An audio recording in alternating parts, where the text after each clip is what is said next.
Hi friends, అందరికీ నమస్కారం. ఈరోజు నేను చెప్పబోయే టాపిక్ వచ్చేసి ఇంటర్ మొదటి సంవత్సరం చదువుతున్నటువంటి విద్యార్థులకి హనుమ ఉపదేశ పద్య భాగంలో 2 పాఠాలు, గద్య భాగంలో 2 పాఠాలు వివరించబోతున్నాను. Second Roman, third Roman. పద్య భాగంలో ఎస్ఏ రేటింగ్స్ వచ్చేసి సెకండ్ రోమన్లో ఉంటాయి. గద్య భాగంలో ఎస్ఏ రేటింగ్స్ వచ్చేసి థర్డ్ రోమన్లో ఉంటాయి. ఈ వీడియో ఇంటర్ ఫస్ట్ ఇయర్ చదువుతున్నటువంటి విద్యార్థి, సాంస్క్రిట్ తీసుకున్నటువంటి విద్యార్థి ఎవరైనా కానీ ఈ వీడియో చూసినట్టయితే కనుక 4 లెసన్స్ ఒకే వీడియోలో ఉన్నాయని మీ ఫ్రెండ్స్కి కూడా చెప్పండి. చక్కగా ఈ 4 వీడియోలు మీరు విని వెళ్ళటం వల్ల చక్కగా మీరు ఎస్ఏ రేటింగ్లు 2 రాయొచ్చు. 4లో 2 వస్తాయని మీకెలా తెలుసు మేడం అంటే, మనకు తెలియటం కాదు నాన్న, ప్యాటర్న్ ప్రకారంగా ఇస్తాడు కాబట్టి మనందరికీ తెలుస్తుంది, మీకు కూడా తెలుస్తుంది. ఇప్పుడు చూడండి, ఈ 4 చదువుకొని వెళ్తే ప్రతి పేపర్ ఏ పేపర్ చెక్ చేసినా మీకు 2 కనపడతాయి. అందుకని ఈ 4 పాఠాలు వినేద్దామా మరి. హనుమ ఉపదేశ. ఈ హనుమ ఉపదేశ అనే పాఠాన్ని వాల్మీకి గారి చేత రచించబడినది. ఈ వాల్మీకి గారు దేనిలోంచి తీసుకున్నారు?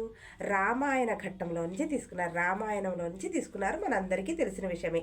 రాముడు, సీత, లక్ష్మణ, వీళ్ళందరూ, భరతుడు, దశరథ మహారాజు, అయోధ్య నగరం, ఇవన్నీ మనకు తెలిసినటువంటి విషయమే. మరి ఇక్కడ హనుమ ఉపదేశ అన్నాడేంటి? పాఠం పేరు హనుమంతుడు ఉపదేశం చేస్తున్నాడు. ఎవరికి ఉపదేశం చేస్తున్నాడు అంటే కనుక మరి పాఠంలోకి వెళ్ళిపోయి వినేద్దామా మరి. కవి పరిచయం అయితే మీకు అర్థమైందా? వాల్మీకి గారి చేత రచించబడినది. మీరు ఎస్ఏ రేటింగ్ రాసేటప్పుడు కూడా స్టార్టింగ్ కవి పరిచయాలకి, సందర్భాలకి రాస్తారు చూసారా. 5th రోమన్ 6th రోమన్కి ఎలాగైతే కవి పరిచయం రాస్తారో అంతవరకు పాఠం, కవి, గ్రంథ, టాపిక అక్కడ వరకు రాసి అక్కడి నుంచి మనం ఎస్ఏ రేటింగ్ మొదలు పెడితే పాఠం పేరు, కవి పేరు, గ్రంథం పేరు మీరు సాంస్క్రిట్లో రాశారని మంచి అభిప్రాయం ఉంటుంది దిద్దే వాళ్ళకి. అందుకని కవి పరిచయం మాత్రం ఎస్ఏ రేటింగ్కి సాంస్క్రిట్లోనే రాయండి.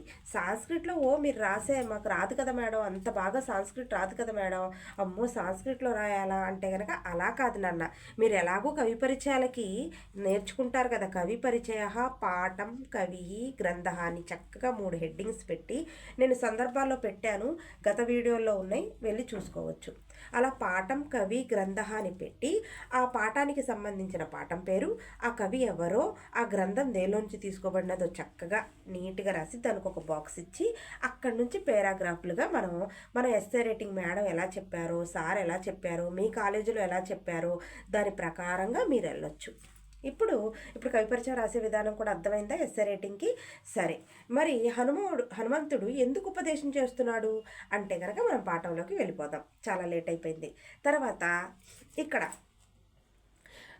రాముడు, లక్ష్మణుడు వీళ్ళిద్దరూ తండ్రి మాటకై ఎన్నో సంవత్సరాలు వనవాసం చేసినటువంటి శ్రీరామచంద్రుడి యొక్క భార్యని రావణుడు అపహరించి తీసుకెళ్ళిపోతాడు.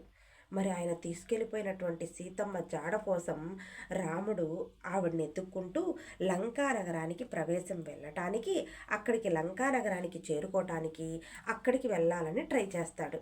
మరి అక్కడికి వెళ్ళాలంటే చాలా నడుకుంటుంది కదా, రావాలి కదా. అప్పుడు రాముడు, లక్ష్మణుడు ఇద్దరూ కలిసి బయలుదేరి వస్తున్నారు.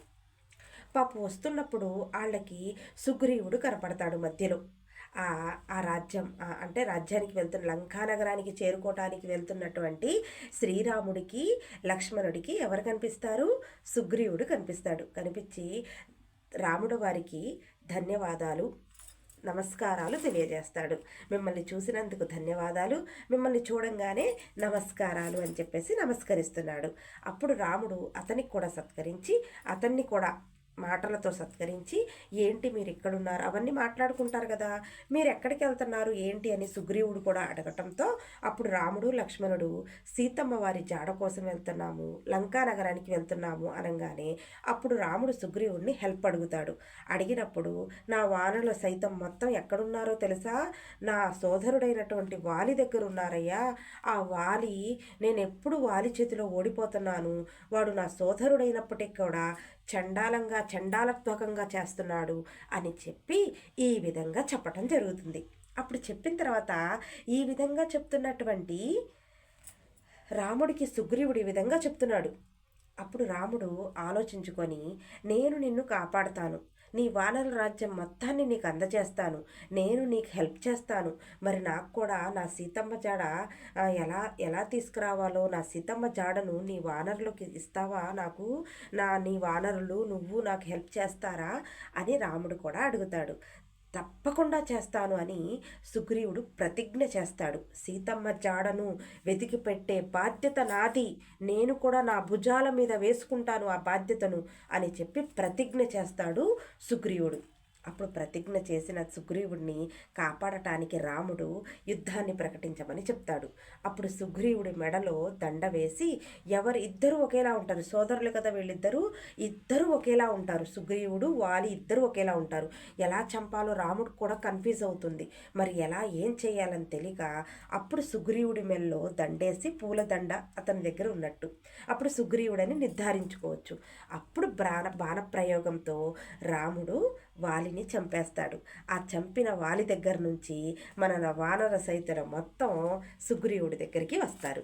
అప్పుడు వచ్చిన వాటిల్లోనే హనుమంతుడు కూడా ఉంటాడు. ఆ హనుమంతుడికి సుగ్రీవుడు ఈ విధంగా నేను ప్రతిజ్ఞ చేశాను, ఎలాగైనా మన రాముల వారి జాడను, సీతమ్మ వారి జాడ ఎక్కడుందో రాముల వారికి చెప్పాలి అని చెప్పి ఈ విధంగా అడగటం జరుగుతుంది. అప్పుడు హనుమంతుడు రంగంలోకి దిగుతాడు. సముద్ర మార్గాన వెళ్ళి నిలబడతారు. అప్పుడు సముద్ర మార్గాన వెళ్ళి నిలబడినటువంటి హనుమంతుడు, నేను ఈ లంకా నగరాన్ని కొన్ని వేల పొడుగున్నటువంటి, కొన్ని వేల సెంటీమీటర్ల పొడుగున్నటువంటి ఈ ఈ సముద్రాన్ని నేను దాటగలనా, అంతటి పెద్ద లంకా నగరానికి నేను చేరుకోగలనా? లంకా నగరం అంటే మనకేదైనా హాస్పిటల్కో ఎక్కడికన్నా వెళ్ళామనుకోండి, విద్యా సంస్థలకో ఎక్కడికన్నా వెళ్ళామనుకోండి, అది ఎంత పెద్దగా ఉంటుంది నాన్న, అది మనం నడవాలంటేనే అయిపోతాం. అటువంటి లంకా నగరం కొన్ని వందల వేల ఎకరాల విస్తీర్ణలో ఉంటుందన్నమాట. అంత పెద్దది రావణుడి యొక్క లంకానగరం. మనం ఈ వీడియో ప్రకారంగా మాట్లాడుకోవాలంటే రాముడు కంటే రావణుడే గొప్పవాడు. ఎందుకో తెలుసా? ఆస్తి విషయంలో అయోధ్య నగరం ఎంత నాన్న చిన్నదే, కానీ లంకానగరం ఎంత పెద్దదో తెలుసా? వాల్మీకి గారే స్వయంగా మన రామాయణంలో చెప్పారు. మీరు చాగంటి గారు, గరిగిపాటి గారు చెప్పే వీడియోలు కొన్ని ఎప్పుడన్నా చూస్తూ ఉంటే మీకే అర్థమవుతుంది, చూడండి. అప్పుడు మధ్యలో ఆయన ఏ విధంగా చెప్పాడు అంటే గనక, రాముడు కంటే రావణుడే ఎన్నో విషయాల్లో గొప్ప. చూడండి, ఆస్తి విషయంలో రాముడు కంటే రావణుడే గొప్ప. చూసారా ఎంత ఎంత ఇదిగా ఉంది చూడండి. మరి విద్య విషయంలో కూడా రాముడు కంటే రావణుడే గొప్పవాడు, భక్తి విషయంలో రాముడు కంటే రావణుడే గొప్పవాడు. మరి చదువు విషయంలో అన్ని పాస్తుల్లో, చదువులో, అన్ని విషయాల్లోనూ రాముడు కంటే రావణుడే గొప్పవాడైనప్పుడు ఎందుకు రావణుడు రాక్షసుడయ్యాడు అంటే కనుక చూద్దాం మరి ఎందుకయ్యాడో. మరి విద్యా విషయంలో మనం చూస్తే గనక మరి భక్తి పరవశంలో శివుణ్ణే మైమర్పించాడు ఓంకారనాదంతోనే ఢోలా శబ్దాన్ని తెప్పించినటువంటి వాడు మన రావణుడు. మరి అటువంటి రావణుడు ఎందుకయ్యా ఇంత కీచకంగా ఎప్పుడు ప్రతి సంవత్సరం పండగ వచ్చినప్పుడల్లా ఆయన వేసేస్తూ ఉంటారు, 10 తలలు లేపేస్తూ ఉంటారు, ఎందుకు మేడం అని మీరు అడగొచ్చు. కానీ కించిత్ చిన్న విషయం చూసారా? ఎందుకని? పరాయి స్త్రీ వ్యామోహం. మనకు శ్లోకంలో కూడా ఉంది, ఫస్ట్ ఇయర్ వాళ్ళకి, మాతృవత్ పరదారేషు, పరాయి స్త్రీని తల్లి వలె చూడాలి అని. మరి చూసారా? మరి ఎందుకు మరి ఆ విధంగా అలా నాశనం అయిపోయాడు అంటే గనక, పరాయి స్త్రీని తల్లి కంటే పవిత్రంగా చూడాలి. ఇక్కడ తను చూడల, పరాయి స్త్రీ వ్యామోహం ఉంది రావణుడికి. మరి అది అన్ని విద్యలు ఉన్నాయి, భక్తి పరవశం ఉంది, తర్వాత అన్నీ ఉన్నాయి. కానీ లాస్ట్కి ఏమైందో చూసారా? అందుకే నేను కూడా పిల్లలకి పాఠం చెప్పేటప్పుడు ఏం చెప్తానంటే క్లాసులో, నాన్న మనకు ఉండాల్సింది భక్తి పరవశాలు, ఆస్తులు పాస్తులు కాదు, గుణగుణాలు సరిగ్గా ఉండాలి అని నేను పిల్లవాళ్ళందరికీ చెప్తూ ఉంటా. ఇప్పుడు బురకా వేసావా, బురకా వేయలేదా అనేది కాదు సమస్య, నువ్వు పవిత్రంగా ఉన్నావా లేదనేది ఇక్కడ సమస్య. చూసారా? నువ్వు దండం పెట్టావా, దీపారాధన చేసావా అనేది కాదు సమస్య, నువ్వు దేవుళ్ళ గుళ్ళు తిరిగావా అనేది కాదు సమస్య, నువ్వు ఎంత పర్ఫెక్ట్గా ఉన్నావు అనేది సమస్య. మరి ఇవన్నీ ఉంటే మరి రావణుడికి అన్నీ ఉన్నాయిగా. చూడండి అన్న, మీరే ఈ వీడియో ద్వారా కనుక్కోండి, రావణుడికి అన్నీ ఉన్నాయి. విద్యారంగంలో చాలా గొప్పవాడని చెప్పుకున్నాం, మరి ఆస్తి విషయంలో అయోధ్య నగరం కంటే గొప్పదని చెప్పేసి ఎంతో పెద్దదని చెప్పుకున్నాం. మరి భక్తి పరవశంలో శివుణ్ణే మైమరిపించిపోయాడు, మరి పరమేశ్వరుణ్ణే ఆయన మైమరిపించేశాడు.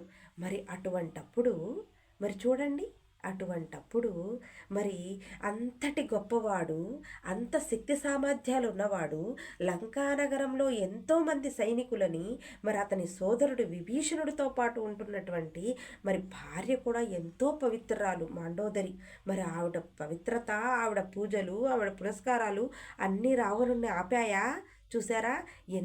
ఎంత ఎలా ఉన్నామన్నది కాదు, మనం ఎంత పర్ఫెక్ట్గా ఉన్నామనేది ముఖ్యం. మరి రాముడు ఎందుకు దేవుడయ్యాడు? ఒకటే బాణం, ఒకటే మాట, ఒకటే భార్య కాబట్టి రాముడు దేవుడయ్యాడు. తండ్రి పిలిచి, ఈరోజు పిలిచి, నువ్వు లంకానగరానికి వెళ్ళాలి నాన్న, ఈ విధంగా నువ్వు వనవాసం చెయ్యాలి నాన్న, ఇప్పటికిప్పుడు వెళ్ళిపోవాలి, ఇవాళ రేపు నీకు పట్టాభిషేకం అని చెప్పిన తండ్రే మళ్ళీ అదే నైట్ పిలిచి, నువ్వు వనవాసం చెయ్యాలి నీ భార్యతో సహా, లేకపోతే నువ్వే వెళ్ళిపోవాలి అని చెప్తే అదే నేనైతే ఊరుకునేదాన్ని కాదు. చెప్తున్నా మాట విషయం, మాట వరుసకి మనమైతే ఊరుకునే వాళ్ళం కాదు. కానీ రాముడు ఏమన్నాడు?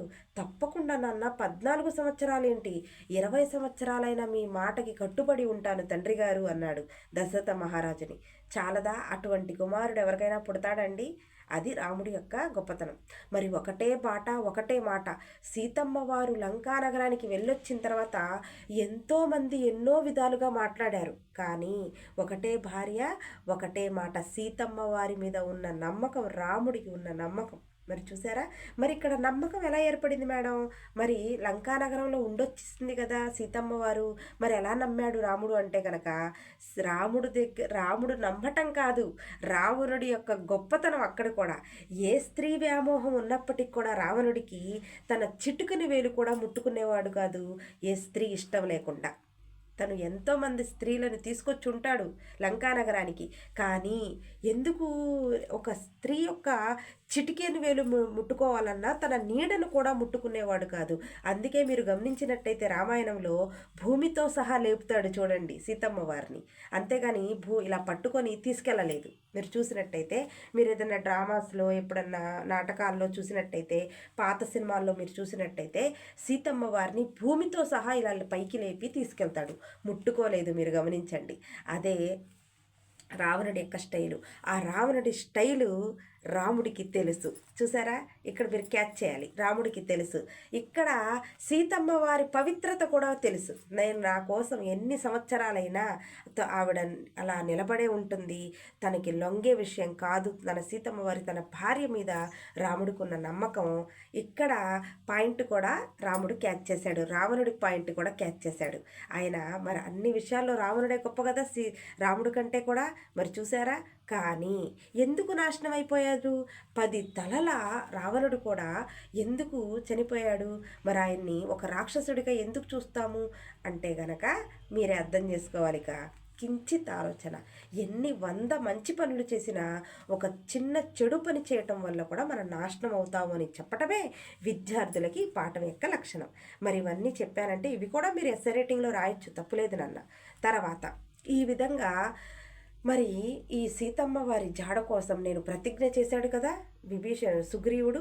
మరి ఆ జాడ కోసం వెతుక్కొని రావటానికి మరి ఇంకా వెళ్తున్నాడు. అక్కడ హనుమంతుడు వెళ్ళి, ఇంతటి పొడవున్నటువంటి లంకానగరానికి నేను వెళ్ళగలనా, ఇంతటి సముద్రాన్ని నేను దాటగలనా అంటే ఇక్కడ ఒక స్టైల్ గుర్తుపెట్టుకోవాలి మనం. మనం ఆంజనేయ స్వామి గుడికి వెళ్తామా అండి? గుడికి వెళ్తాం, కానీ మనం ఆయన శక్తి ఆయనకి తెలియదంట. ఆయనకి ఒక శాపం ఉంది, అమ్మో అందులోకి వెళ్తే మళ్ళీ తిరిగి రాలేము పాఠంలోకి. అందుకని ఆయనకు కూడా ఒక శాపం ఉంది, ఆయన శక్తి ఆయనకు తెలియదంట. ఆయన్ని పొగడాలంట, దేవుడా నువ్వు చేయగలవు, నువ్వు చేయగలవు, నువ్వు చేయగలవు అని చెప్పేసి ఆయన్ని పొగడాలంట. మీరు కూడా ఈసారి ఆంజనేయ స్వామి గుడికి వెళ్ళినప్పుడు పొగిడి చూడండి ఆయన్ని, మరి మీకు చేస్తారో లేదో చూద్దాం, సరేనా? తర్వాత అలాగా ఆంజనేయ స్వామిని అందరూ నువ్వు చేయగలవు, నువ్వు చేయగలవు అని పొగిడేసరికి ఈయన విషయం వాళ్ళకి తెలుసు కదా, నువ్వు చేయగలవు చేయగలవు అని చెప్పేసి ఆయన్ని పొగిడేశారు. అప్పుడు అంతటి పెద్ద లంకానగరానికి వెళ్ళిపోయాడు. అంతటి పొడుగున్న సముద్రాన్ని దాటేశాడు. చాలా చక్కగా వెళ్ళిపోయాడు హనుమంతుడు. వెళ్ళి సీతమ్మ వారిని చూశాడు. సీతమ్మ వారితో మాట్లాడాడు. సీతమ్మ వారి కన్నీళ్లను ఆపమన్నాడు. ఇక తన మనసులో ఉన్న మాటలు చెప్పాడు. నీకు భయం లేదని అన్ని విషయాలు చెప్పాడు. చెప్పి ఇప్పుడు రావణుడి దగ్గరికి వెళ్తాడు. అప్పుడే రావణుడు అందరినీ కూర్చోబెట్టి, రాక్షస సంహారులందరినీ కూర్చోబెట్టి ఈ విధంగా రాక్షస సంహారులందరికీ, తన సైనికులకి, తన మంత్రులకి అందరికీ కూర్చోబెట్టి చెప్తున్నాడు. ఏమని? నేను తీసుకొచ్చింది సీతమ్మ వారిని, అయోధ్య నగరానికి రాని ఆవిడ, దశరథ మహారాజు కోడలు, రాముడికి భార్య, అంతటావిడ్ని, అంతటి స్త్రీమూర్తిని, అంతటి మహహీ కలిగినటువంటి ఆవిడ్ని నేను తీసుకొచ్చాను. ఆవిడ కోసం ఎన్నో యోజనాలు కలిసినటువంటి వాళ్ళందరూ వస్తారు. రాముడు కోసం వస్తాడు. కానీ రాముడిని మనం గెలవాలి. రాముడితో మనం యుద్ధం చేస్తే గనక రాముడితో మనం గెలవాలి. మరి ఇలా సామర్థ్యాలు మనకు ఉండాలి, సామర్థ్యాలు మనకు ఉండాలి అని చెప్పి అందరికీ మీటింగ్ పెడుతున్నాడు. ఎవరు? మన రావణుడు. అప్పుడు ఈ కథలో రావణుడు అప్పుడు మీటింగ్ పెట్టినప్పుడు అక్కడికి వెళ్ళాడు హనుమంతుడు. వెళ్ళి, ఏవయ్యా రావణ, ఏం చేస్తున్నావు? నువ్వేం చేస్తున్నావో నీకు అర్థమవుతుందా? నువ్వు ఏం మాట్లాడుతున్నావో నీకు అర్థమవుతుందా? నువ్వు తీసుకొచ్చిన ఆవిడ ఎవరో తెలుసా నీకు? సీతమ్మ వారు, రాముడి యొక్క భార్య మహహి. ఆవిడొచ్చిన కాడి నుంచి ఒక్కసారి నీ లంకానగరం చూడు. కాకులు గగ్గోలపరుస్తున్నాయి నీ లంకానగరం మీద చేరి. నీ లంకానగరానికి కాకులు గగ్గోలపరచటం అనేది అది శుభమైతే కాదు, అశుభ సూచకం. మరి ఆవులు, దూడలు, గుర్రాలు, గాడిదలు నీ లంకానగరంలో ఉన్నటువంటి విషయం మొత్తం ఎలా అయిపోయిందో చూసావా? ఏదో చీకటి కమ్ముతున్నట్టుంది నీ లంకానగరానికి. మంచిది కాదు. నేను ఎందుకు చెప్తున్నానో ఆలోచించు. రాముడు వచ్చాడంటే ఏ విషయంలో కూడా ఆలోచించడం అనేది జరగదు. నీ 10 తలలు లేచిపోతాయని చెప్పేసి నేను అనుకుంటున్నాను.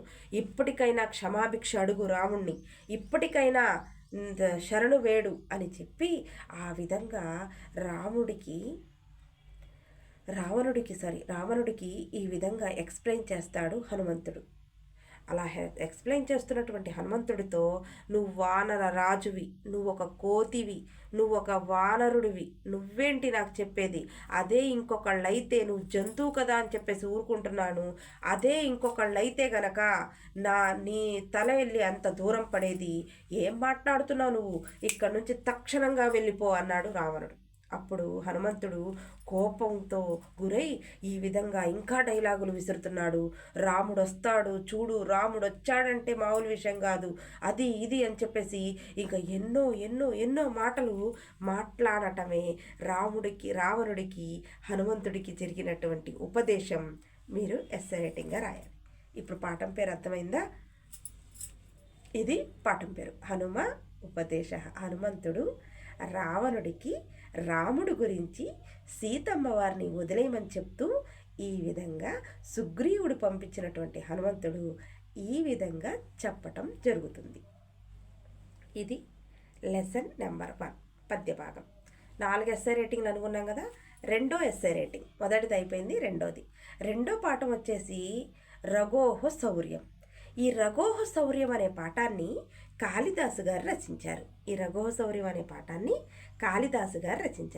ఈ కాళిదాసు గారు కుమార సంభవం, రఘువంశం అనే కావ్యాల్లో నుంచి తీసుకొని మనకు పాఠంగా రచించటం జరిగింది.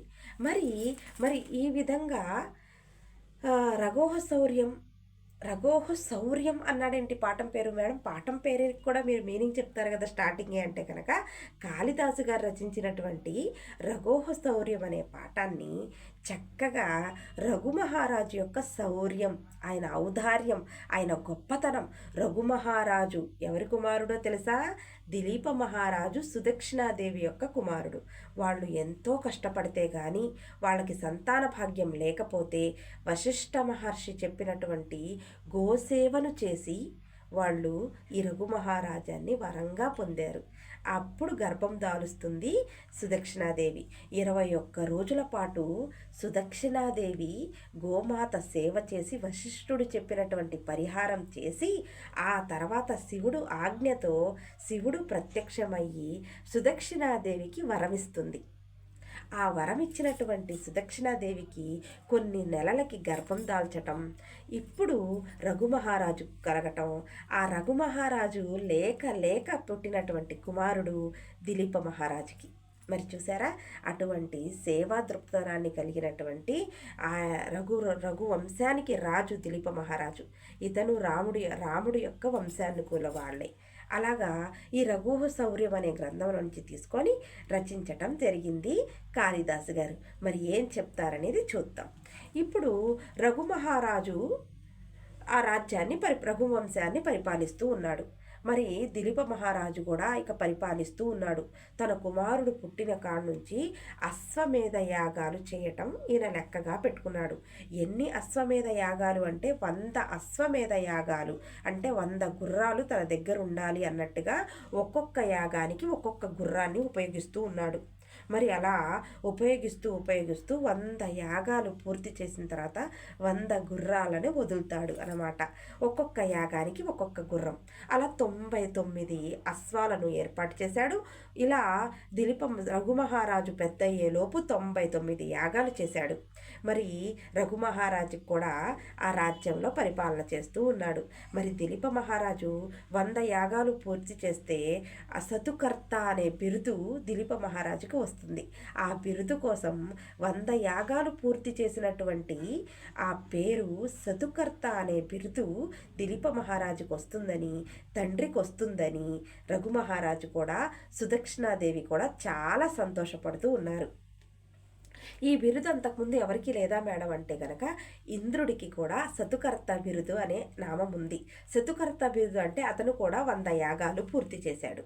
మరి ఆ 100 యాగాలు పూర్తి చేసినటువంటి బిరుదు ఇంద్రుడికి ఉంటే మరి దిలీప మహారాజు కూడా వస్తుందని తెలుసుకొని ఇంద్రుడికి కొంచెం కీచిత్ ఆలోచన వస్తుంది. అంటే కుళ్ళు, అంటే మనం బాగుపడకపోయినా పర్వాలేదు, పక్కనోడు బాగుపడకూడదు అనుకుంటాం కదా, అలాగే వాళ్ళల్లో కూడా కొన్ని ఉంటాయి. మరి చూద్దాం.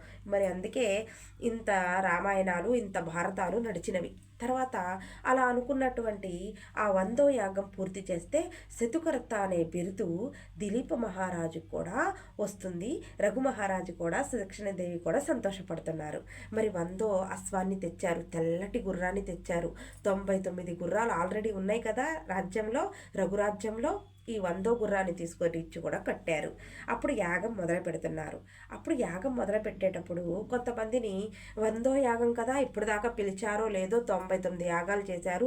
99 గుర్రాలు అయితే ఉన్నాయి. అప్పుడప్పుడు ఒక్కొక్క గుర్రాన్ని తీసుకొచ్చి ఇలా చేశారు. మరి 100వ యాగం చేసేటప్పుడు సరే 100 పూర్తవుతున్నాయి కదా, నాకు శతుకర్త అనే బిరుదు వస్తుంది కదా అని చెప్పి మరి ఈ విధంగా అందరినీ పిలుస్తారు. పిలిచి భోజనాలు అలాగా యాగం పూర్తి చేసే పూజలు పునస్కారాలకి పిలుస్తారు.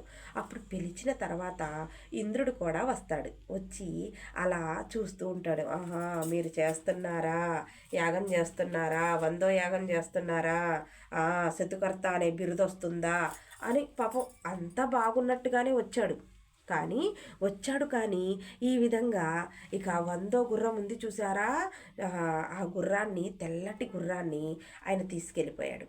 ఈ గుర్రమేదని రఘు మహారాజు ఎతకటం మొదలుపెట్టాడు. ఆ దిలీప మహారాజు కూడా ఎతకటం మొదలుపెట్టాడు.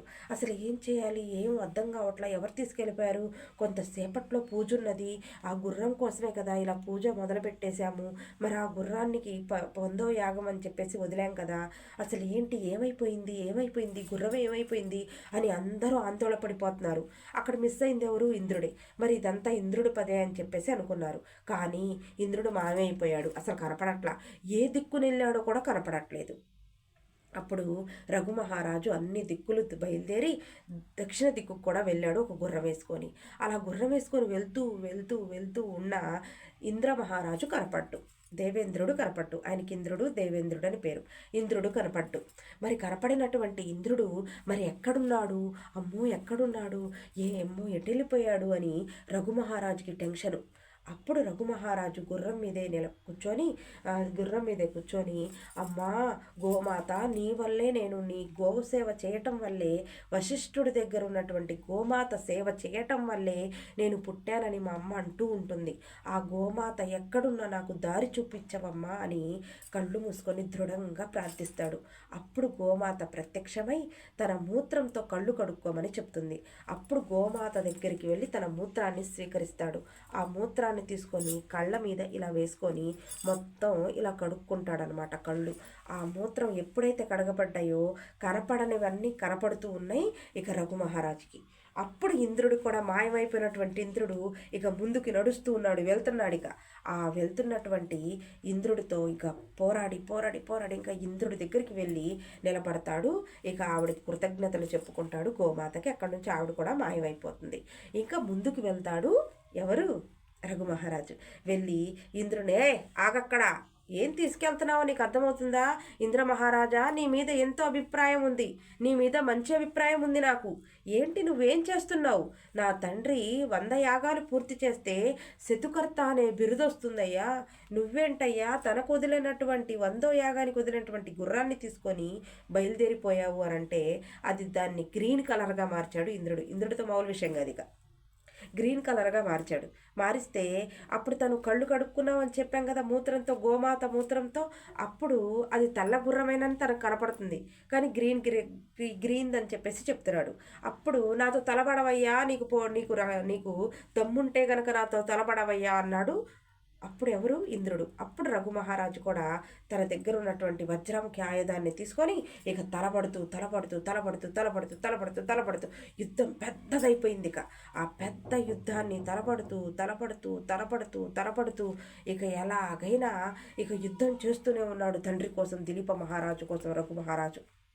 అలా చేస్తున్నప్పటికి కూడా ఇంద్రుడే ఇక పై స్థాయిలో ఉన్నాడు. పెద్దవాడు కదా, కొంచెం దేవేంద్రుడు కదా, దేవతలందరికి అధిపతి కదా, మేఘాలనే ఇంద్రధనుసు కలిగిన వాడు కదా.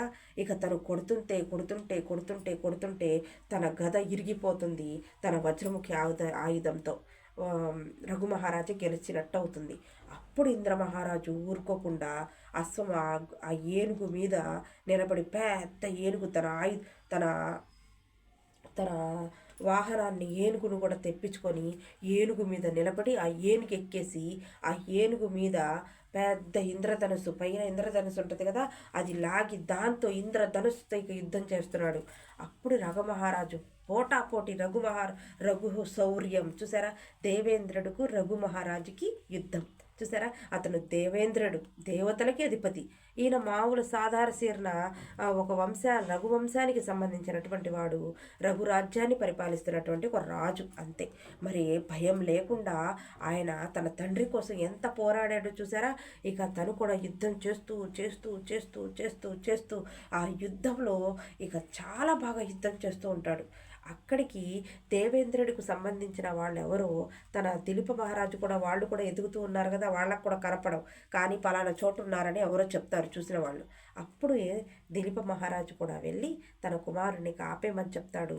తను ఆ వంచినటువంటి ఈ దిలీప మహారాజు వెళ్ళటంతో ఆ దిలీప మహారాజు వెళ్ళే లోపే తను ఇంద్రుడు వంచినటువంటి ఆ ఇంద్రధనుసు కూడా ఇరిపేస్తాడు. అంతటి బలసారి. ఇప్పుడు పాఠం పేరు అర్థమైందా? రఘోహ శౌర్యం, తన శౌర్యం, తన బలం, తన ఇప్పుడు బాహుబలి సినిమా చూసినట్టయితే రానా ఏమో అందరిని చంపుకుంటూ వెళ్ళిపోతాడు చూసారా. మనవాళ్ళు తన వాళ్ళు కాకుండా నేను రాజు అవ్వాలనే టార్గెట్ పెట్టుకుంటాడు. కానీ ప్రభాస్ చూసారా, ఎప్పటికైనా మనం గెలవాలి, ఎలాగైనా గెలవాలి, కానీ అందరినీ కాపాడుకుంటూ గెలవాలి అనుకుంటాడు చూసారా. అలాగా ఇంద్రధనుస్సును కూడా ఇరక్కొడతాడు తన తండ్రి కోసం, తన తండ్రి సత్తుకర్త అనే బిరుదు రావాలని. ఇక అప్పుడు దిలీపుడు వచ్చి, నాయనా ఇక నువ్వు ఇంత చేశావు నా కోసం, నేను 99 యాగాలు చేశాను, కానీ దానికోసమే కదా మనం వదిలింది అశ్వాన్ని, ఇక భయం లేదు అని చెప్పేసి వెళ్ళిపోతారు అక్కడి నుంచి. తన కుమారుణ్ణి తీసుకొని ఎవరు, దిలీప మహారాజు రఘుమహారాజుతో వెళ్ళిపోతాడు. అప్పుడు ఇంద్రుడే, ఇక ఇంతటి వాడితో ఇంత ధైర్య సాహసాలు ఉన్నాయి, అమ్మో అతను రాకపోతే నన్ను చంపేసేవాడే, అమ్మో ఇంతటి శౌర్యమా, రఘుమహారాజు యొక్క శౌర్యం నేను కళ్ళారా చూశానని ఇంద్రుడే అవాక్కయ్యాడనమాట. అటువంటి రఘోహ శౌర్యం. పాఠం పేరు అర్థమైందా? ఇది పాఠం. పద్య భాగంలో 2 ఎస్ఐ రేటింగ్లో నుంచి మీకు ఏదైనా రావచ్చు. ఇది వస్తుంది నాన్న పక్కా అని చెప్పటానికి లేదు. ఎందుకంటే హనుమోపదేశమైనా రావచ్చు, రఘోహ శౌర్యమైనా రావచ్చు. కొంతమంది పిల్లలు అడుగుతున్నారు నన్ను చాట్ చేసే విషయంలో నాకు యూట్యూబ్లో మెసేజ్ పెడుతున్నారు, మేడం ఎస్ఐ రేటింగ్లో సెకండ్ రోమన్ ఎస్ఐ రేటింగ్లో హనుమోపదేశం రఘోహ శౌర్యం 2 వస్తాయి కదా మేడం, అప్పుడు మనం ఏదైనా ఒకటి చదువుకుంటే చాలు కదా అని చెప్పేసి అడుగుతున్నారు. కాదు నాన్న, హనుమోపదేశం రఘోహ శౌర్యం 2 చదువుకుంటే మనకు కనపడేది ఒకటే. ఇంకో క్వశ్చన్లో ఇంకో 2 పాఠాలు చదువుకుంటే ఆ రెండిట్లో ఒకటి కనపడుతుంది. అప్పుడు మనకి 2 ఇచ్చి ఒకటి రాయమంటాడు. కాబట్టి మేము ఉపాధ్యాయులుగా పిల్లలు కష్టపడకూడదు అని చెప్పేసి పైన భాగాన్నే సెకండ్ రోమన్లో 2 క్వశ్చన్లు ఇస్తాడు. ఒకటేమో 2 పాఠాలు, ఇంకోటేమో 2 పాఠాలు. అప్పుడు మేమేం చేస్తామంటే పిల్లవాడు కష్టపడకుండా ఈ 2 పాఠాలే చదివిస్తే ఒకటి కనపడుతుంది కదా అని చెప్పేసి ఆ 2 ఏంటి ఇప్పుడు నేను చెప్పింది, హనుమపదేశ రఘోహ శౌర్యం. ఈ 2 పాఠాలు అర్థమైనా? మరి గద్య భాగంలోని మొదటి పాఠానికి వెళ్ళిపోదామా? మరి చూద్దాం. ఇక్కడ గద్య భాగంలోని మొదటి లెసన్ అజ్ఞాతవాసో నా దేహ. అజ్ఞాతవాసో నా దేహ. అజ్ఞాతవాసో నా దేహ అనే పాఠాన్ని నారాయణ పండితులు గారు రచించారు. మరి నారాయణ పండితులు గారు దేనిలోంచి తీసుకున్నారు అంటే గనక హితోపదేశం. ఈ హితోపదేశం అనే పాఠాన్ని చక్కగా హితోపదేశంలోంచి తీసుకొని అజ్ఞాతవాసో నా దేహ అనే పాఠంగా వివరించారు. మీరు కూడా ఇందాక నేను చెప్పాను స్టార్టింగ్లోనే, ఎస్ఐ రేటింగ్ రాసేటప్పుడు కవి పరిచయాన్ని హైలైట్ చేయండి. కవి పరిచయ ఏం లేదు, మీరు ఒక హెడ్డింగ్ పెట్టండి, కవి పరిచయ.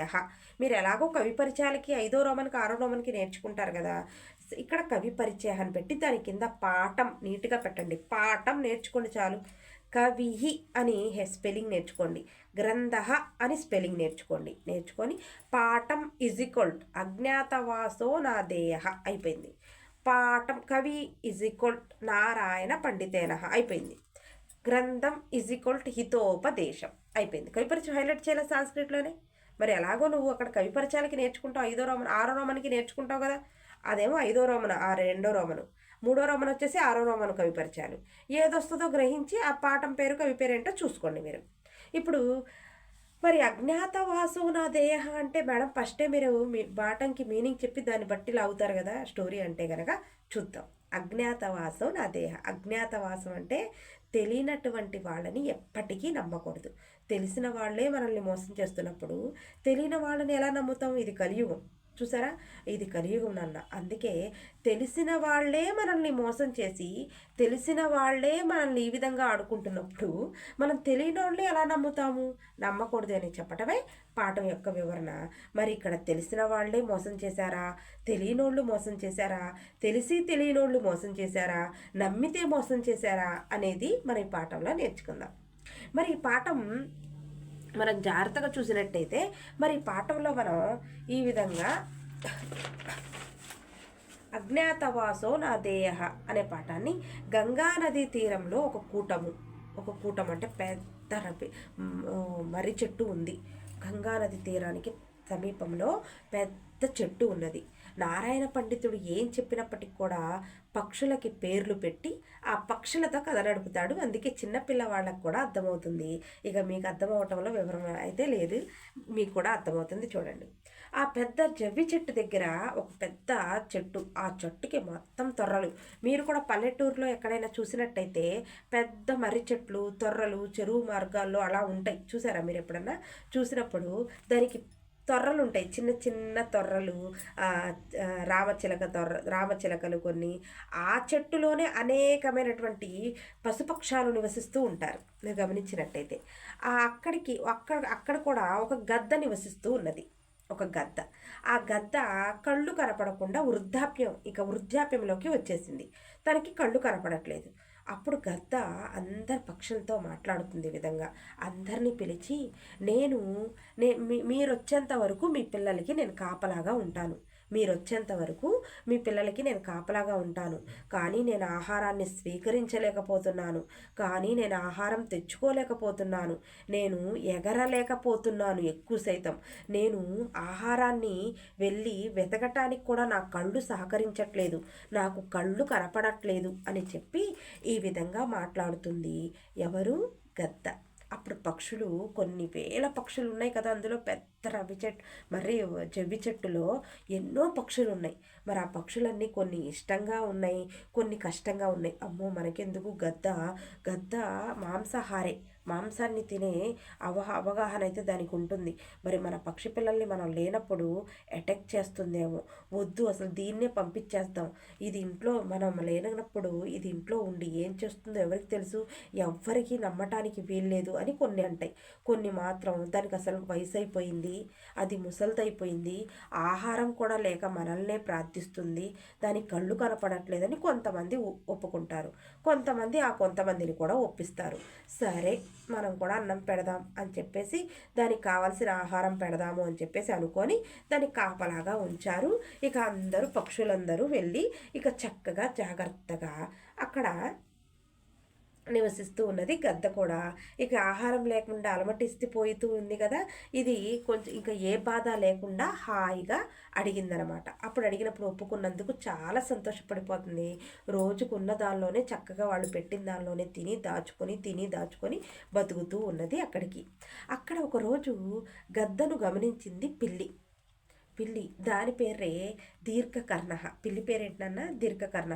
ఈ దీర్ఘకర్ణ గంగానది తీరం వైపు అటు ఇటు తిరుగుతూ ఉన్నది. తిరుగుతూ ఈ పక్షి పిల్లల్ని, ఈ పక్షి యొక్క ఉంటున్నటువంటి జవ్వి చెట్టుని మొత్తాన్ని చూస్తుంది. వామ్మో ఎంత పెద్ద చెట్టో, ఈ చెట్టులో ఎన్నో పక్షులు నివసిస్తున్నాయా, వామ్మో ఎంత పెద్ద చెట్టు అనుకొని ఏం చేయాలి మెల్లిగా వెళ్ళి ఆ పక్షి పిల్లల్ని ఒక్కొక్కటి ఎన్నో సంవత్సరాలు ఎన్నో నెలలు గడిపేయచ్చు ఇక్కడ. రోజుకొక పక్షి పిల్లని తిన్నా ఇక్కడే ఇక నేను మకాం వేసేస్తా. ఇన్ని రోజుల నుంచి ఈ చెట్టుని నేను చూడలేదు, ఈ గంగా నది తీరం వైపు వెళ్తూ ఇది నాకు కనపడింది, అమ్మయ్య అనుకుంది ఎవరు, పిల్లి. అనుకొని ఎలాగైనా ఈ చెట్లో ఉన్నటువంటి పక్షి పిల్లలందరినీ చక్కగా ఆహారంగా ఎంత రుచికరంగా తినొచ్చో అని ప్లాన్ వేసింది.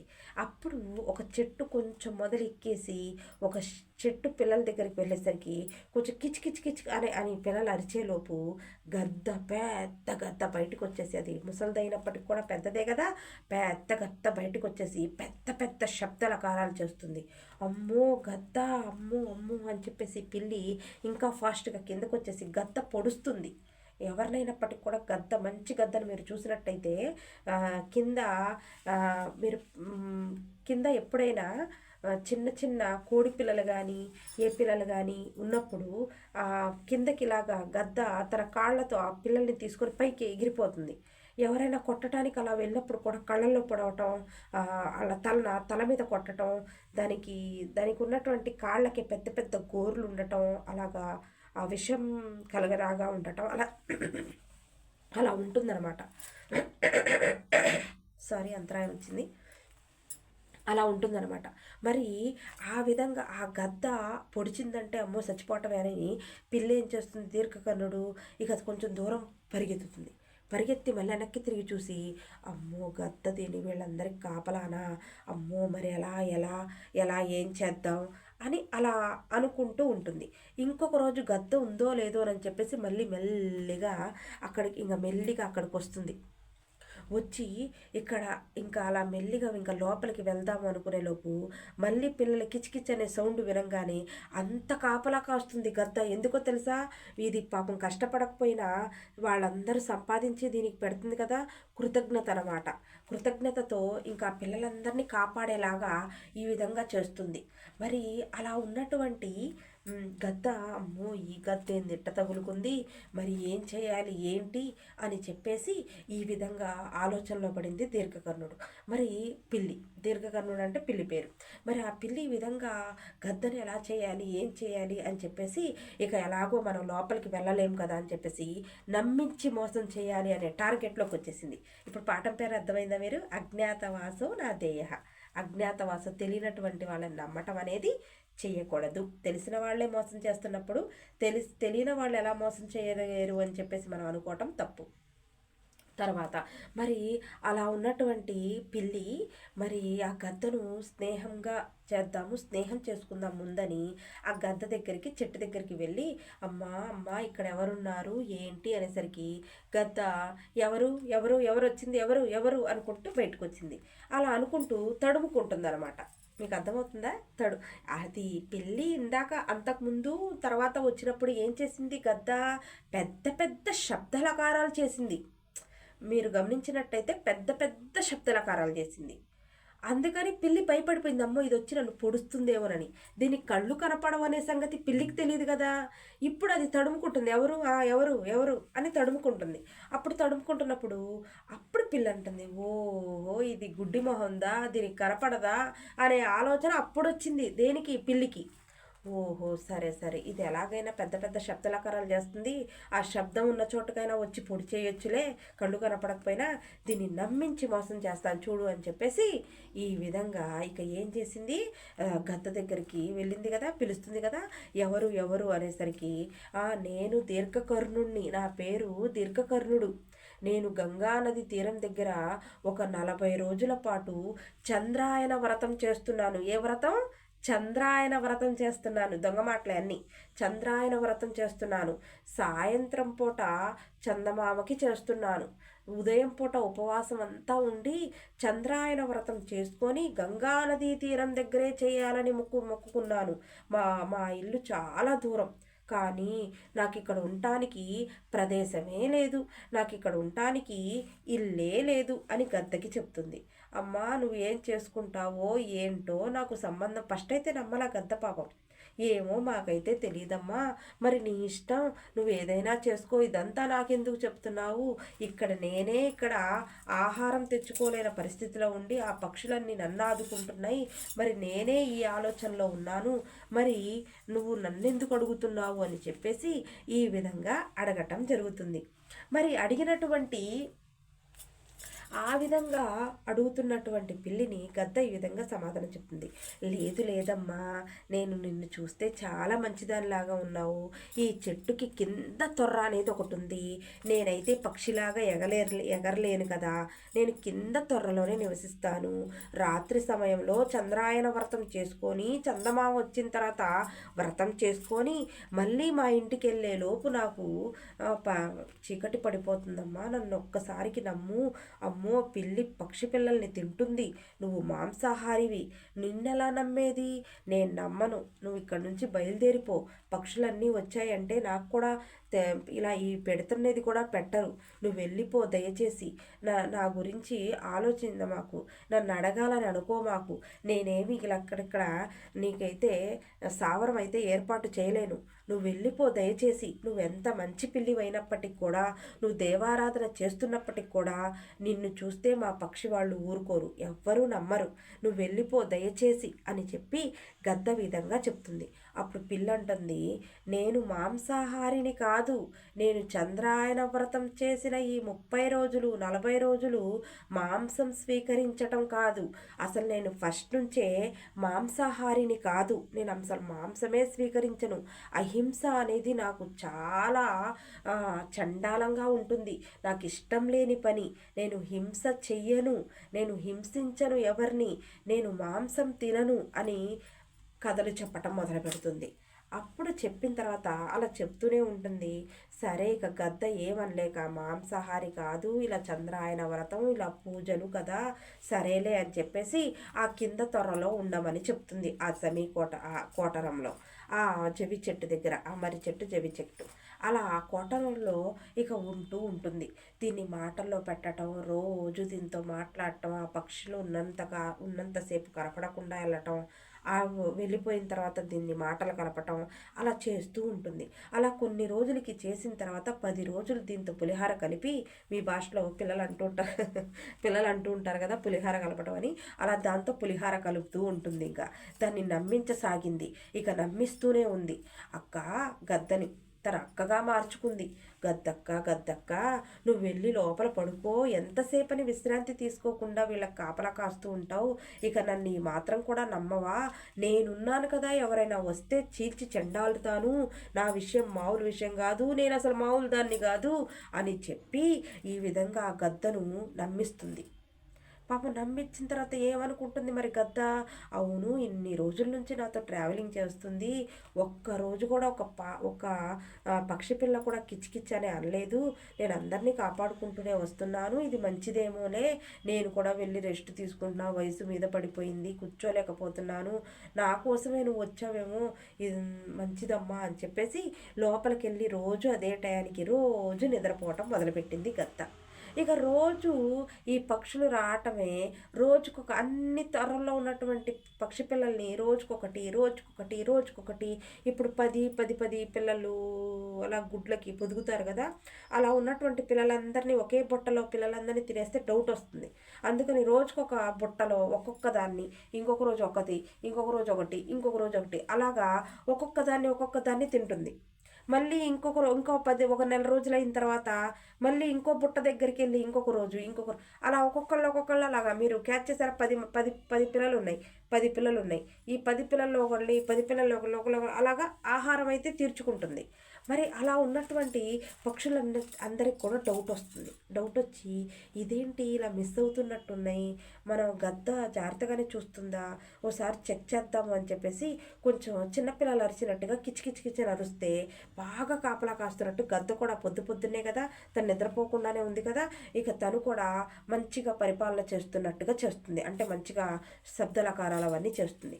లేదులే మనం పొరపడి ఉంటాము అని చెప్పేసి ఇంకా అక్కడి నుంచి మళ్ళీ వెళ్ళిపోతారు. వెళ్ళిన తర్వాత ఇంకా అలాగా రోజు రోజుకి తగ్గిపోతూనే ఉన్నాయి. ఇక గద్దను ప్రశ్నిస్తే లేదమ్మా నేను చాలా జాగ్రత్తగా చూసుకుంటున్నాను, తను నిద్రపోకుండా కాపలా కాసినన్ని రోజులు బాగానే ఉన్నాయి పిల్లలు, ఎప్పుడైతే నిద్రపోవటం మొదలుపెట్టిందో అప్పటి నుంచే కదా పోతున్నాయి, మరి ఆ మాత్రం అన్నా తెలియాలా గద్దకి, తెలియలేదు. పిల్లిని ప్రశ్నించలా, పిల్లి మంచిదనే అనుకుంటుంది, దాని మాటలకి హింస చేయదు, మాంసం తినదు కదా, తను ఎందుకు చేస్తుందిలే అనుకుంటున్నారు. మరి నమ్మేస్తాం, అలాగే నమ్మేస్తాం, మాటలు అలా ఉంటాయి కొంతమంది మాటలు, మరి వాళ్ళని అలా నమ్మేస్తాం. మరి అలా చెప్పిన తర్వాత ఇదేంటిలా జరుగుతుందని ఇక పిల్లి కొన్ని రోజులు 4 రోజులు దూర ప్రయాణం చేయటం మొదలైంది. మీరు పక్షులు పైకి వెళ్ళేటట్టు అయితే చూస్తే అందరూ ఒకటే మార్గం గుండా వెళ్తారు, అందరూ ఒకటే మార్గం గుండా వెళ్ళి ఒకటే మార్గం గుండా వస్తారు. కొన్ని ప్రదేశాలు తిరుగుతాయి అన్నమాట, అక్కడెక్కడన్నా ఆహారం ఉందా, మళ్ళీ అక్కడి నుంచి అక్కడికి మార్చేయాలా మన పిల్లలతో సహా, అలా చూసుకొని వస్తూ ఉంటాయి పక్షులు. అలా 4 రోజులు వాళ్ళు ఇంకా వెళ్ళారనమాట. వెళ్ళినప్పుడు ఈ 4 రోజుల వ్యవధిలో ఇక ఈ పిల్లి అందరినీ, ఇక ఉన్న వాళ్ళందరినీ, కొంతమందిని ఎక్కువ శాతం 50%లో 20% బాగా తినేసింది వీళ్ళు వచ్చేలోపు.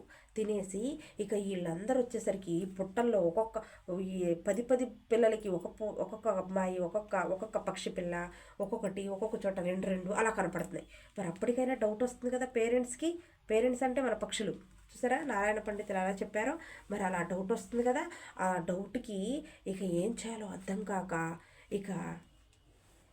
ఇక ఏం చేయాలో ఇంకా తెలియక ఇక ఎవరిని అడుగుతారు నన్ను చెప్పండి, ఎవరిని అడుగుతారు, గద్దనే అడుగుతారు. అప్పుడు గద్దని పిలిచి ఏం చేసావు, మా పిల్లల్ని ఏం చేసావు అని నిందించడం మొదలుపెట్టారు.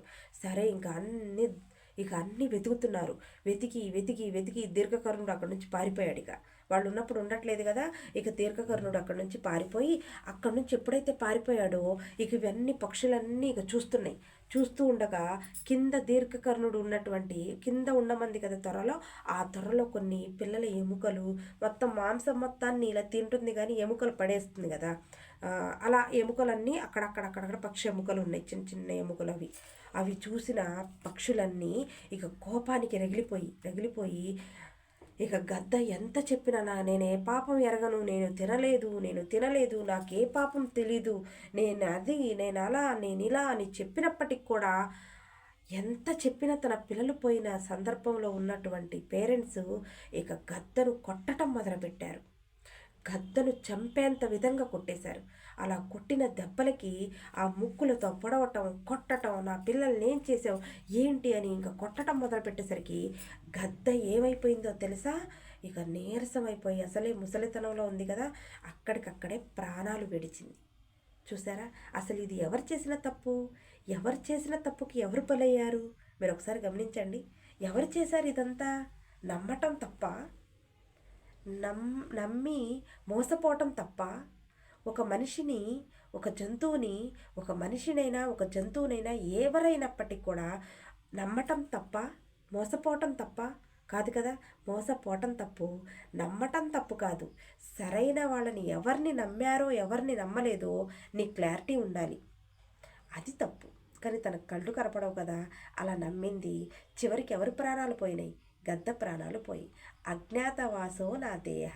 అజ్ఞాతవాసో, ఎవరిని పడితే వాళ్ళని నమ్మకూడదు. నేను మళ్ళీ చెప్తున్నా ఇదే డైలాగు.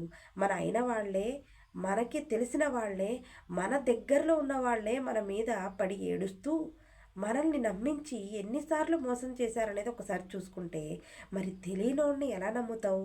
తెలియనోళ్ళకి మన విషయాలు ఎలా చెప్తావు? ఇవన్నీ ఒకసారి జాగ్రత్తగా చూసుకోవాలి. ఇది విద్యార్థుల కోసమే. కొత్తగా వచ్చుంటారు, ఎక్కడి నుంచో కొత్తగా వచ్చుంటారు.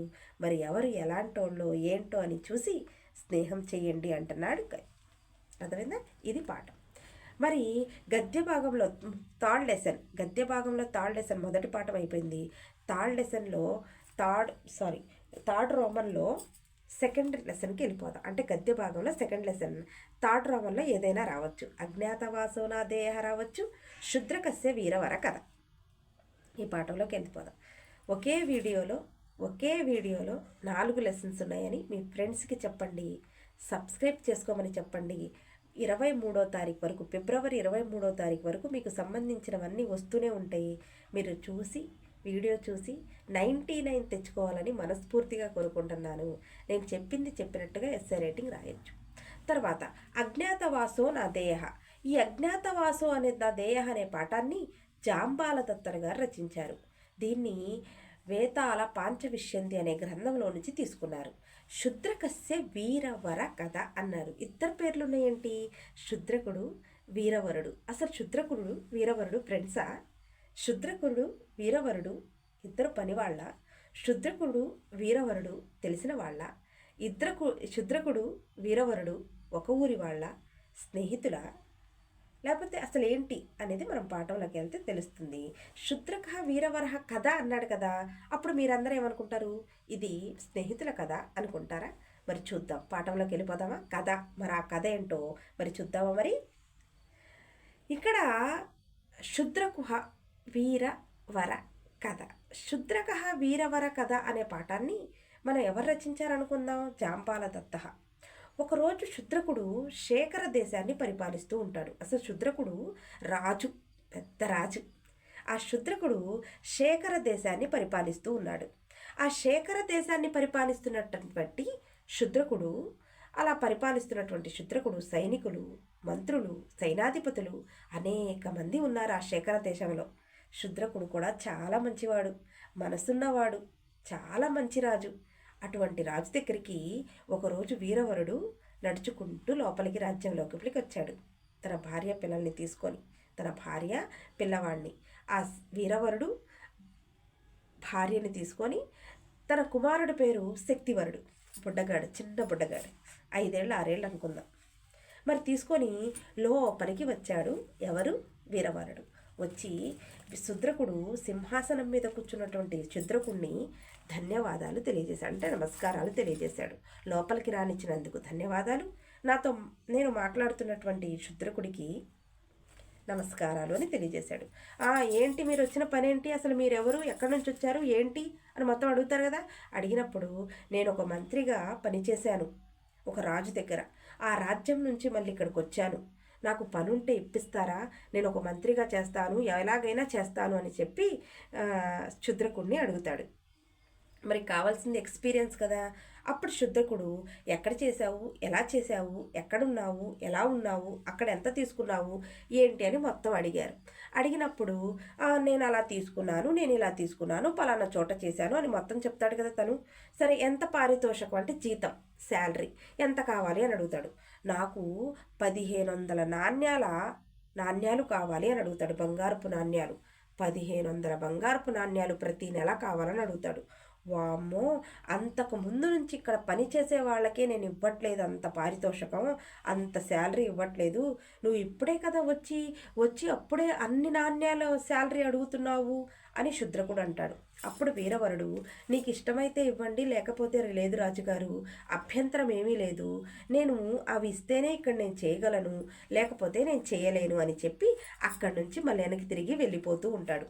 అప్పుడు వెళ్ళిపోతున్నటువంటి వీరవరుణ్ణి శుద్రకుడు ఆలోచించుకుంటాడు. ఇదేంటా ఎంత క్లారిటీగా ఉన్నాడు, నేను ఇవ్వను అనేసరికి అలా వెళ్ళిపోతున్నాడు. ఈయన మంత్రి దగ్గర రాజుకు కావాల్సినటువంటి ఆలోచనలు ఏంటో తెలుసా? మంత్రికి కావాల్సిన ఆలోచనలు ఆయన తెలివితేటలు ముఖ్యంగా కావాలి రాజుకి. మరి రాజ్యానికి పనికొచ్చేవి అవే కదా. మరి అందుకని అప్పుడు వెనక్కి పిలిచి, సరే ఈయన పర్ఫార్మెన్స్ బాగుంటే 2 నెలలు ఇంకా కంటిన్యూషన్గా ఉంచుకుందాం, ఈయన పర్ఫార్మెన్స్ బాగోపోతే 2 నెలలకే తోలేద్దాం, సరే ఇద్దామా, అతని శాలరీ ఇద్దాము అని చెప్పి వెనక్కి పిలుస్తాడు. వీరవరా, సరే వెనక్కిరా, నేను ఇస్తాను నీకు జాబు, 1500 నాణ్యాలు నాకు ఇవ్వటం ఇష్టమే అనేసరికి ఆ చుట్టుపక్కల ఉన్నటువంటి సైనికులందరూ, వామ్మో మాకు లేదు, మేము ఎప్పటి నుంచో ఉంటున్నాం, ఆయనకు రాగానే ఇచ్చేసాడేంటి రాజు అని ఆలోచించారు. సరే, వాళ్ళకి వీళ్ళకి ఏం తేడానో మనం కథలోకి వెళ్తే అర్థమవుతుంది. మరి అలా పాపం ఇక ఆ రాజ్యంలో ఉంచేశాడు. 1-2 నెలల నుంచి ఇక పరిపాలన చేస్తూ ఉన్నాడు. రాజు భార్య కూడా వాక్కవుతుంది, రాజ్యలక్ష్మి. చాలా మంచివాడు, చాలా మంచిగా పరిపాలన చేస్తున్నాడు, మహారాజును కూడా బాగా చూసుకుంటున్నాడు, అన్ని విషయాలు తనే కలగజేసుకుంటున్నాడు, మంత్రిగా, సైనికుడిగా, సేనాధిపతిగా అన్ని పనులు నిర్వహిస్తున్నాడు అనుకుంది రాజ్యలక్ష్మి కూడా. సరే, తన భార్య పేరు శుద్రకుడు, రాజ్యలక్ష్మి. మరి వీరవరుడు, తన భార్య, తన కుమారుడు అందరూ ఇక చాలా చక్కగా వాళ్ళు కూడా సంతోషంగా రాజ్యంలో శేఖర దేశంలో ఉంటున్నారు. అలా ఉంటున్నటువంటి శేఖర దేశంలో ఒకరోజు ఒక స్త్రీ గంభీరంగా ఏడుస్తున్నట్టు పెద్దగా ఏడుస్తున్నట్టు శబ్దాలు వినపడుతూ ఉన్నాయి. ఎవరికి? శుద్రకుడికి. అప్పుడు శుద్రకుడు ఏం చేస్తాడంటే, ఏంటి ఇలా వినపడుతున్నాయి, వామ్ము ఎవరు ఏడుస్తున్నారు అని వీరవరుణ్ణి పిలిచి, ఏమయ్యా వెళ్ళి చూసిరా, మన రాజ్యం పక్కనున్న చెట్లలో ఎవరో ఏడుస్తున్నట్టు. పెద్ద రాజ్యంగం అంటే అనుకున్నాం కదా, పెద్ద పెద్ద కొండలు. మీరు బాహుబలి సినిమా చూసినట్టయితే, అరుంధతి సినిమా చూసినట్టయితే రాజ్యాలు అలా ఉంటాయి, పెద్ద పెద్దవి. మరి ఎవరో చూసిరావయ్యా, మన నాకే వినపడుతున్నాయి, ఏంటో చూసిరా అని వీరవరుణ్ణి పంపిస్తాడు. అప్పుడు వీరవరుడు 2-3 తీసుకొని వెళ్ళి మొత్తం ఎదుగుతాడు. వీరవరుడు వెళ్ళేసరికి ఏడుపు ఆగిపోతుంది. ఎవరు లేరు రాజుగారు అని చెప్పేసి వచ్చి నిద్రపోతాడు. సరే, అలా నిద్రపోతాడు వీరవరుడు. శుద్రకుడు కూడా ఇక ఆపేస్తాడు. ఇక ఎవరు ఏడుస్తున్నారా ఆ రోజు వినపడుతూనే ఉంటాయి. మళ్ళీ 10 రోజులకి వీరవరుడిని పిలిచి, ఎవరయ్యా ఆ విధంగా ఏడుస్తున్నారు, నాకే వినపడుతున్నాయి, నువ్వు వెళ్ళంగానే ఆగిపోతున్నాయి, ఎల్లు ఎవరు అనగానే అలా 1 రోజుల నుంచి ఎదుగుతూనే ఉన్నాడు వీరవరుడు. కానీ ఒకరోజు అసలు ఎవరా అని సైనికుల్ని కూడా తీసుకెళ్లకుండా పాపం వెళ్ళి మొత్తం ముందుగానే వెళ్ళి అక్కడ కూర్చొని ఎదుగుతూ ఉంటాడు. ఇక అటు వెళ్తాడు, ఒక చోట కూర్చుంటాడు. అలా వెతుకుతూ ఉండగా మళ్ళీ రాజు చెప్పినట్టుగానే మళ్ళీ కొన్ని సెకండ్లకి ఏడుపు మొదలు పెడుతుంది. ఎక్కడైతే పర్టికులర్గా ఏడుపు వినపడుతుందో అక్కడికి వీరవరుడు వెళ్తాడు. అక్కడ ఒక చిన్న స్లాబ్ లాగా ఉంటుంది. ఆ స్లాబ్కి తీగలు వాడకపోతే ఎలా ఉంటుంది, ఒక స్థలం అనేది వాడకపోయినా, ఒక ఇల్లు అనేది వాడకపోయినా ఎలా అయిపోతుంది, చెట్లు అవన్నీ ఇక చుట్టుముట్టేస్తాయి. ఆ తీగలు ఆ స్లాబ్కి, ఆ చిన్న స్లాబ్కి ఆ చిన్న చిన్న ఏమంటారు మొక్కలు, అవి చిన్న తీగలు, పెద్ద పెద్ద తీగలు అవన్నీ ఏలాడుతూ ఒక దయ్యాలదిలాగా అలా అనిపిస్తుంది. అక్కడ ఆ స్లాబ్ కింద కూర్చొని ఆ చెట్ల పొదల్లో ఇలా కూర్చొని గట్టిగా ఏడుస్తుంది. ఆ ఏడుస్తున్నటువంటి ఆవిడ దగ్గరికి వెళ్ళాడు. కానీ వీరవరుడికి భయం వేస్తుంది. దయ్యమా మనిషి, అసలు ఎవరి కూడా ఇక్కడ కూర్చొని ఎందుకు ఏడుస్తుంది అనుకుంటాడు కదా. వెళ్ళి, అమ్మా ఎవరు మీరు అని అడుగుతాడు. అప్పుడు ఆవిడ ఇలా కూర్చొని ఉంది కదా, ఇలా కూర్చున్న ఆవిడ ఇలా పైకి లేపి ఇలా చూస్తుంది. ఇలా చూసినప్పుడు, అమ్మా మీరా అంటాడు వీరవరుడు. ఆవిడెవరో కాదు, రాజ్యలక్ష్మి. మీకు అర్థమైందా? రాజ్యలక్ష్మి రాజు భార్య. ఆవిడకేం కష్టం వచ్చింది మేడం? ఆవిడ రాజుగారికి భార్య కదా, ఆ రాజ్యానికి శేఖర దేశానికి రాని కదా, ఆవిడకేం కష్టాలు ఉంటాయి అని మీరు అనుకోవచ్చు. కానీ ఆవిడకి కూడా పాపం కష్టాలు ఉండే ఉంటాయి. మరి వీరవరుడికి ఏం చెప్పిద్దో విందాం. మరి వీరవరుడు అలా అడగంగానే, నేను రాజ్యలక్ష్మిని, నేను రోజు ఇలాగే వచ్చి ఏడుస్తున్నాను, నాకు కొన్ని రోజుల నుంచి ఒకటే కల వస్తుంది, రాజు చనిపోతాడంట, శుద్రకుడు చనిపోతాడంట, శుద్రకుడు ఇక మనకు లేడట, శుద్రకుడు మరణిస్తాడంట అనగానే, ఎవరు చెప్పారు మీకు అంటే, నాకు కాత్యాయనిదేవి కల్లోకి వచ్చి చెప్పింది అని చెప్తుంది. కాత్యాయనిదేవి కల్లోకి వచ్చి చెప్పడం ఏంటి? మీ కులదైవం కదా ఆవిడ, మీ కులదైవం మీ కల్లోకి వచ్చి చెప్పిందా? అదే రిపీట్గా వస్తుందా? ఎందుకు వస్తుంది అని మీరు మళ్ళీ ప్రశ్నించకపోయారా? కల్లో మీరు ఒకసారి పూజా విధానాలు ఇలా బాధపడుతూ కూర్చోవటం వల్ల నష్టమే కానీ లాభం అయితే లేదు. కానీ నేను నమ్ముతున్నాను, సరే అమ్మవారు అంటున్నారు కదా, నేను నమ్ముతున్నాను సరే అని చెప్పి అక్కడి నుంచి వీరవరుడు ఆవిడ్ని తీసుకొని లోపలికి వెళ్ళిపోతాడు. ఈ విషయాన్ని రాజుకు కూడా చెప్పరు. మరి ఏం చేయాలని మీరు మళ్ళీ నిద్రపోయి మీరు కాత్యాయనిదేవిని బాగా మొక్కుకొని, అసలు ఎందుకు, ఏం చేస్తే ఏం పరిహారం, నీకేం కావాలమ్మా నన్ను మొత్తం అడిగి నిద్రపోండి అని చెప్తాడు వీరవరుడు. తను మంచి సైనాధిపతి కదా, మంచి మంత్రి కదా, అన్ని అన్ని వందల నాణ్యాలు తీసుకున్నటువంటి వ్యక్తి కదా. మరి సరే, మళ్ళీ ఇలా చేస్తున్నటువంటి వీరవరుడు తనకి చెప్పి అక్కడి నుంచి పంపించేస్తాడు కదా. ఇక వీళ్ళ మీద అందరికీ, వీరవరుడు మీద కోపం వస్తుంది అందరికీ. ఈయనకు అన్ని నాణ్యాలు ఇస్తున్నాడు, 2 నెలలకి 1 నెలకి పంపించేస్తాడేమో అనుకుంటే, ఇన్ని నెలల నుంచి ఆయన ఇక్కడే ఉంటున్నాడు, మంచిగా ఇక స్థిరపడిపోయాడు అని కుళ్ళు కుచితాలు చూపిస్తున్నారు వీరవరుడి మీద అందరూ. అప్పుడు వీరవరుడు ఏం చేస్తున్నాడు, అసలు ఇంత శాలరీ ఏం చేస్తున్నాడు, అసలు ఆయన ఏం చేస్తున్నాడని శాలరీ తీసుకోవటమే అందరూ ఆయన్ని గమనించడం మొదలుపెట్టారు. అప్పుడు వీరవరుడు బయటికి వెళ్ళటం, వీరవరుడు అందులో దాన్ని సగభాగం చేస్తున్నాడు. ఆ 1500 నాణ్యాలని సగభాగం చేసి, సగభాగమేమో బ్రాహ్మణులకి దానం చేస్తున్నాడు, సగభాగమేమో పేదలకి దానం చేస్తున్నాడు శాలరీ తీసుకున్నప్పటి దగ్గర నుంచి. ఈ విషయం వీళ్ళందరికీ తెలిసింది. అప్పుడు వాళ్ళందరూ పశ్చాత్తాపడతాడు. ఇన్ని నెలల నుంచి వీరవరుడు శాలరీ తీసుకొని ఈ విధంగా తనకు కొంత దాచుకొని, ఆ కొంతలో మొత్తం మిగిలిందంతా సగభాగం బ్రాహ్మణులకి, సగభాగం పేదలకి దానం చేస్తున్నాడా? వామ్మో, ఇంత మంచివాడా వీరవరుడు అని అందరూ వినేసి, అందరూ చూసి, అందరికీ చెప్పి రాజు దాకా కూడా వెళ్తుంది ఆ సమాచారం.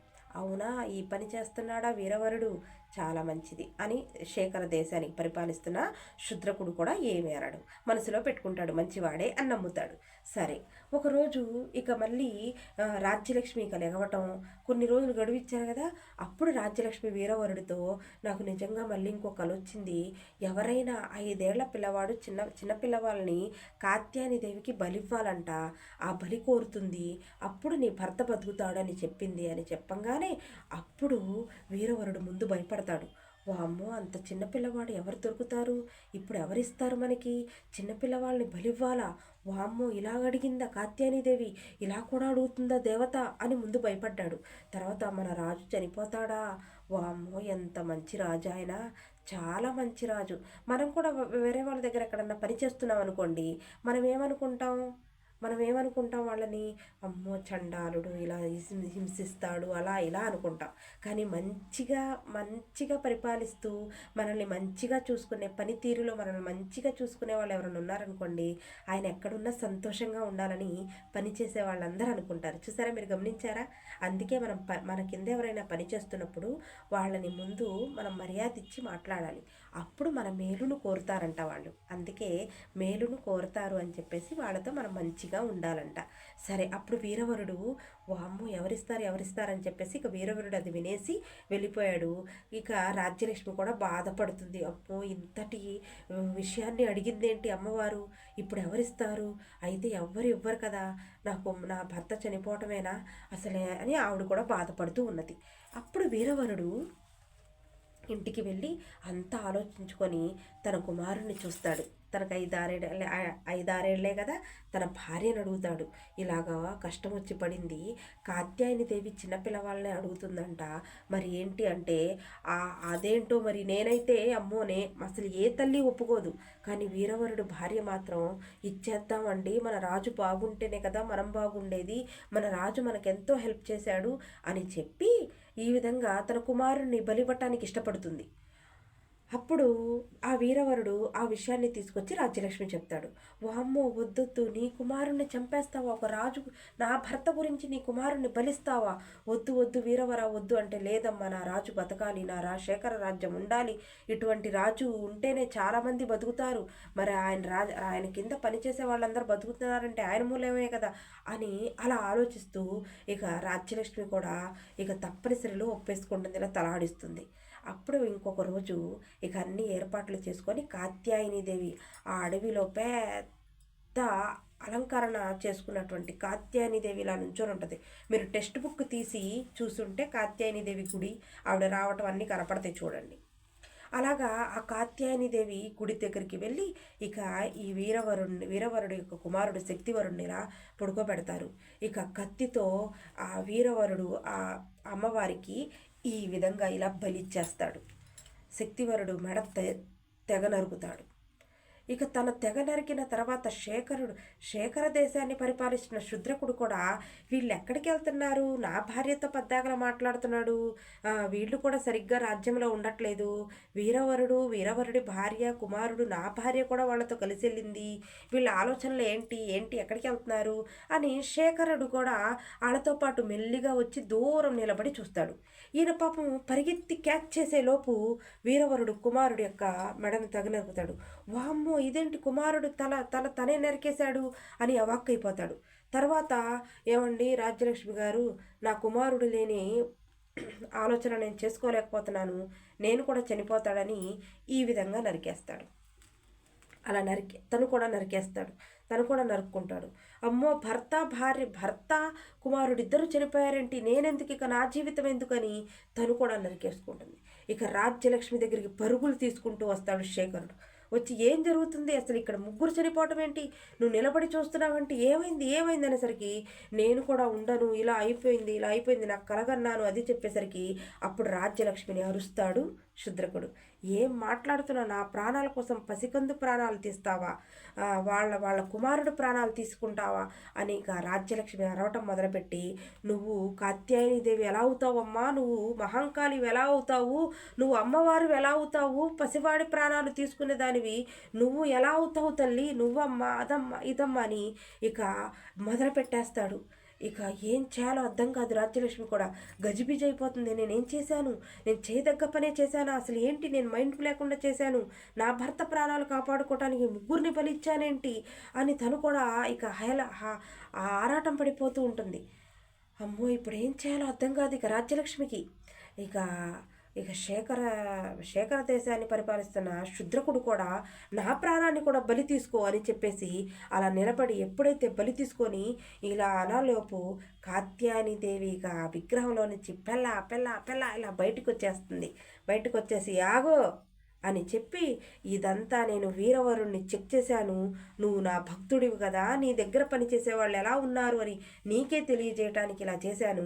వీరవరుడయ్యా సైనికుడు అంటే ఆయన ఎప్పటికీ నీ దగ్గర నుంచి వదిలిపెట్టుకోకూడదు, నీకు చాలా ఎప్పటికైనా రక్ష అని చెప్పి ఇక కాత్యాయనీదేవి అక్కడి నుంచి మాయమైపోయి వాళ్ళ ముగ్గురు నిద్దట్లో లేచినట్టుగా లేచి నిలబడతారు. ఎప్పుడు వీరవరుణ్ణి కౌగిలించుకొని, నువ్వయ్యా సైనికుడు అంటే అని చెప్పి ఇక వీరవరుణ్ణి రాజ్యానికి తీసుకెళ్ళి శేఖర దేశాన్ని సగభాగం చేసి, శేఖర దేశాన్ని సగభాగాన్ని వీరవరుడికి ఇస్తాడు, తనొక సగభాగాన్ని పరిపాలిస్తాడు.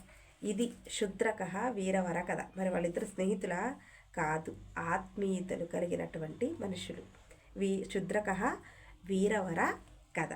ఈ పాఠం మీకు నచ్చినట్టయితే షేర్ చేయండి, లైక్ చేయండి, సబ్స్క్రైబ్ చేయండి. ఈ 4 పాఠాలు ఒకే వీడియోలో ఉన్నాయని మీ ఫ్రెండ్స్కి షేర్ చేయండి. ఈ 4 పాఠాలు వినేసి మీరు ఎస్సే రైటింగ్ రాయడానికి వెళ్ళండి ఎగ్జామ్ హాల్కి. లాస్ట్లో రాయండి ఎస్సే రైటింగ్లు. ఎప్పటికైనా గుర్తుపెట్టుకోండి, మొత్తం మనం రాసేసిన తర్వాత, మనం రాయాల్సిందంతా రాసిన తర్వాత లాస్ట్లో కూర్చొని ఎగ్జామ్ హాల్లో ఎస్సే రైటింగ్ 2 రాయండి. నేను చెప్పిన హనుమోపదేశ రఘోహ శౌర్యంలో నుంచి 1 వస్తుంది. 3వ రోమన్కి సంబంధించి గద్య భాగానికి సంబంధించి 2 పాఠాలు, అజ్ఞాతవాసం 1, క్షుద్రకస్య వీరవర కథ ఈ రెండిట్లో నుంచి ఒకటి వస్తుంది. ఈ 4 ఎస్సే రైటింగ్లు చదువుకుంటే 2 మనకి కనపడతాయి. ఈ వీడియోస్లో 4 ఎస్సే రైటింగ్లు ఒకే వీడియోలో చేశారా మేడం గారు అని చెప్పి మీ ఫ్రెండ్స్కి కూడా దీన్ని షేర్ చేయండి, లైక్ చేయండి, సబ్స్క్రైబ్ చేసుకోండి, మీ ఫ్రెండ్స్ అందరికీ చెప్పండి. ధన్యవాదాలు. మీకోసమే ఈ వీడియో. ధన్యవాదాలు.